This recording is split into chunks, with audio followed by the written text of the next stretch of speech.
bahwa tidak semua domba hilang tuh betul-betul akan ditemukan, karena ada domba-domba yang sudah hilang lagi, model kayak penjahat di sebelah Yesus yang tidak bertobat itu. Puji Tuhan kalau dia menjadi penjahat yang bertobat.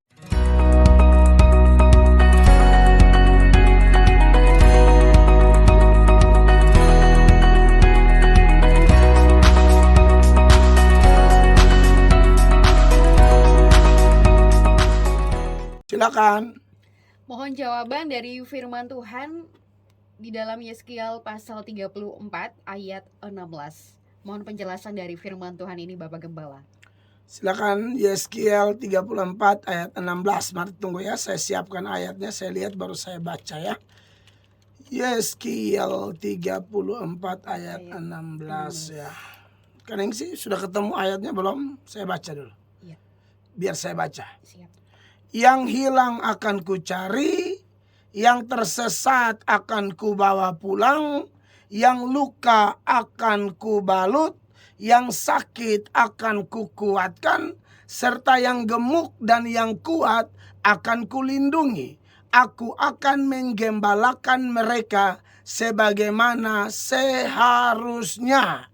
Ya, jadi ini ayat yang berkaitan dengan janji Tuhan seputaran pengembalaan Tuhan yang sempurna. Kalau kita lihat latar belakang dari ayat ini, Tuhan memang sedang mengkontraskan antara pengembalaan dengan cara yang benar dengan pengembalaan atau cara gembala-gembala yang dipercayakan oleh Tuhan menggembalakan Israel, tapi menggembalakan tidak dengan segenap hati, tidak benar.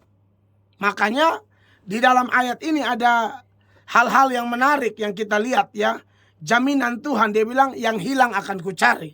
Itulah gembala yang baik. Ya, gembala yang baik itu yang hilang dia cari. Ya, tapi perlu Anda ketahui bahwa memang dari pengalaman Tuhan Yesus mencari yang hilang, dalam konteks dia adalah Tuhan yang menjelma menjadi manusia dan mencari orang yang terhilang. Nah, orang yang terhilang ini ada macam-macam. Saya perlu kasih tahu. Ada yang seperti pemungut cukai yang lihat Yesus langsung datang, atau perempuan berzina yang bertobat, pemungut cukai seperti Sakeus, Matius, atau pemungut cukai yang lain yang bertobat. Tapi ada orang yang sudah berdosa, sebenarnya kategori domba yang hilang juga, tapi modelnya kayak Farisi. Ya, sombong luar biasa, tidak mau bertobat. Jadi perlu saya kasih tahu bahwa istilah yang hilang kucari ini bukan otomatis semua yang terhilang, tidak. Terhilang yang memang tahu diri gitu loh. Orang berdosa ini kan ada dua model. Ada berdosa tahu diri dan ada berdosa tidak tahu diri. Yang berdosa tahu diri itu yaitu seperti yang saya contohkan tadi. Perempuan pelacur di Parigi Yakub, perempuan yang datang membasuh kaki Yesus dengan minyak, dengan air matanya. Lalu apa lagi? Ya, Sakeus, lalu orang-orang berdosa seperti yang tercatat dalam Lukas. Saya baca dulu ayatnya ya. Lukas pasal 5, data tentang bagaimana Matius bikin pesta karena Tuhan Yesus panggil dia untuk pakai dia mau jadi salah satu rasul toh. Dan menarik sekali di dalam Lukas 5 ayat 27 sampai seterusnya dikatakan begini. Kemudian ketika Yesus pergi keluar, ia melihat seorang pemungut cukai yang bernama Lewi, ya, sedang duduk di rumah cukai. Dan Anda tahu, pemungut cukai di mata orang Yahudi ini orang yang sangat jahat, sama berdosanya dengan orang-orang berdosa yang lain, karena mereka ini kan antek-antek Romawi. Orang Yahudi sangat benci Romawi, dianggap kafir, dan yang menjadi kaki tangan kafir itu pun mereka benci. Nah, pemungut cukai ini kan antek-anteknya orang Roma. Jadi mereka benci. Ditambah lagi, memang pemungut cukai mayoritas itu jahat-jahat. Mereka misalnya tagih pajak cuma pemerintah tetapkan tagihan 1 juta. Mereka bisa tagih bisa 2 sampai 3 juta. Jadi 1 juta mereka store ke pemerintah, lebihnya itu masuk kantong pribadi. Makanya penagih-penagih pajak atau pemungut cukai itu kaya-kaya, begitu.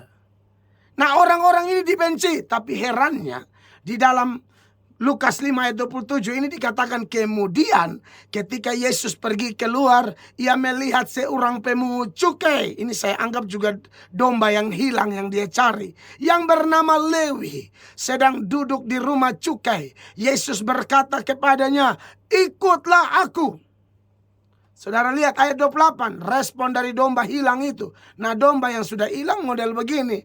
Orang panggil datang, jangan baiu, jangan bertingkah lalu berharap nanti gembala akan cari. Kita kan su hilang toh. Iya hilang kalau sudah panggil datang. Lu tidak datang lagi mati mampus lu.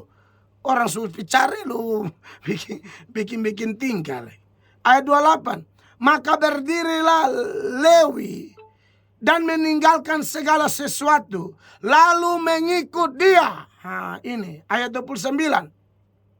Dan Lewi mengadakan suatu perjamuan besar untuk dia. Saya yakin ini bukan pakai uang korupsi.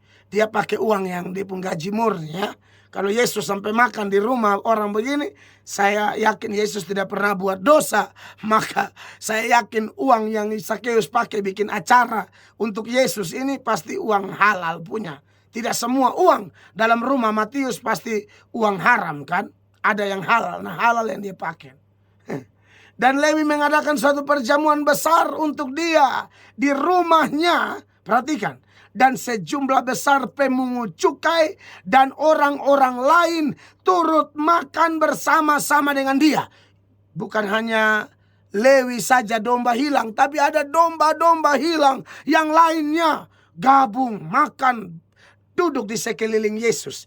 Nah, ini membuat domba-domba kurang ajar yang lain tidak setuju. Makanya saya bilang, ada berdosa tahu diri, ada berdosa tidak tahu diri. Nah, ini bagian berdosa yang tidak tahu diri. Itulah Farisi-Farisi. Ayat 30.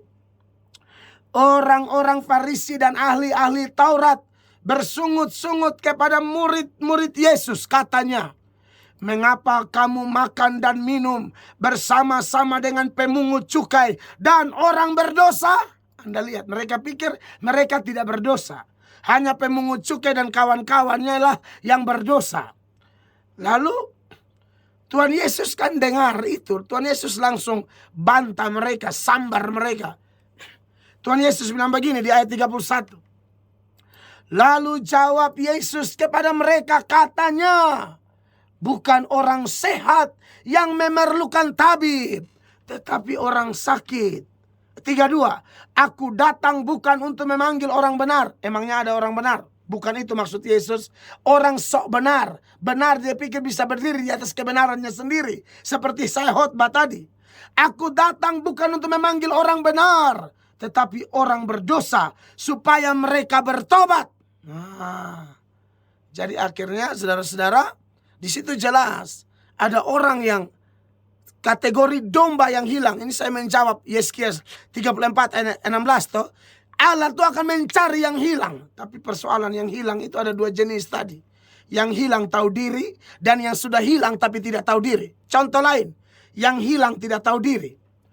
Anda masih ingat 2 penjahat di sebelah Yesus toh? Itu kan awalnya dua-dua memaki Yesus, mengejek, mengolok seperti orang-orang lain di sekitar salib Yesus mengejek atau mengolok Yesus. Mereka juga ejek olok, tapi kemudian salah satunya bertobat, yang satunya tidak mau. Anda lihat, itu sebenarnya dua-duanya adalah domba yang hilang, tapi yang satu bertobat, yang satu tidak. Jadi kalau Anda bicara tentang janji Tuhan dalam Yehezkiel tadi ya, pasal 34 ayat 16, itu penjelasan saya bahwa tidak semua domba hilang itu betul-betul akan ditemukan, karena ada domba-domba yang sudah hilang lagi, model kayak penjahat di sebelah Yesus yang tidak bertobat itu. Puji Tuhan kalau dia menjadi penjahat yang bertobat. Seperti Mel Atok ini kan penjahat yang bertobat. Saya tahu diri sudah berdosa, lebih baik datang. Waktu gembala utus hamba-hambanya datang bilang, ayo bertobat, ayo bertobat, ayo bertobat. Saya langsung serahkan diri. Mau tunggu apa lagi? Tapi ada orang yang kita panggil bertobat sampai kita pun suara su hilang, gargantang mau putus. Tidak bertobat juga. Ya itu urusan kau. Saya tidak rugi, hanya saya sedih. Dengar, saya tidak rugi, hanya saya sedih. Saya tahu nasib akhirmu seperti apa. Kalau kau tidak bertobat, jadi saya sedih. Makanya saya berteriak dari waktu ke waktu. Mau di radio ini, mau di gereja, mau di KKR, mau di mana-mana. Saya selalu khotbah apa saja. Pasti saya suruh bertobat. Nanti sebentar saya posting video saya juga di YouTube. Itu khotbah pernikahan, tapi saya khotbah kayak KKR. Mau nikah, mau mati, mau segala. Harus suruh bertobat. Kalau tidak, bahaya. Bagaimana nikah tidak bertobat, nanti selingkuh kiri kanan. Ya, apalagi, saya masih tambah sedikit ini. Yang hilang sudah kucari, toh. Yang tersesat akan kubawa pulang. Ini juga sama. Ada tersesat tahu diri, ada yang tidak tahu diri juga. Yang kedua, yang luka akan kubalut. Nah, berarti saudara lihat di sini. Ini ayat mau kasih ingat, tempat pelarian kita tuh hanya Tuhan. Kalau ada luka di hati apa? Cari Tuhan, yang sakit akan kukuatkan. Cari dia. Nah, saudara lihat, bagi yang sudah diberkati pun Tuhan tetap jaga. Jadi sungguh indah hidup dalam pengembalaan Sang Gembala Agung. Serta yang gemuk dan yang kuat akan kulindungi. Anda lihat di sini. Yang sesat, yang hilang dia cari. Yang sesat dia cari. Dan yang sesat tapi tahu diri, yang terhilang dan tahu diri, dia akan diberkati. Dan nanti kalau dia sudah dipulihkan, dia gemuk, dia diberkati, Tuhan akan lindungi dia lagi. Bahkan Tuhan akan pakai dia jadi berkat. Nah, saudara pilih yang mana? Mau tersesat dan tetap pertahankan kesesatanmu? Mau terhilang dan pertahankan keterhilanganmu? Hah? Atau mau bertobat? Pilihan ada padamu. Saya hanya juru bicara Allah. Tapi bagi yang mau bertobat, Anda lihat Tuhan akan buat Anda diberkati untuk menjadi berkat. Tantangan pasti ada, tapi Anda bersama Tuhan. Anda ingat kita lebih daripada pemenang. Begitu jawaban saya. Amin, terima kasih banyak.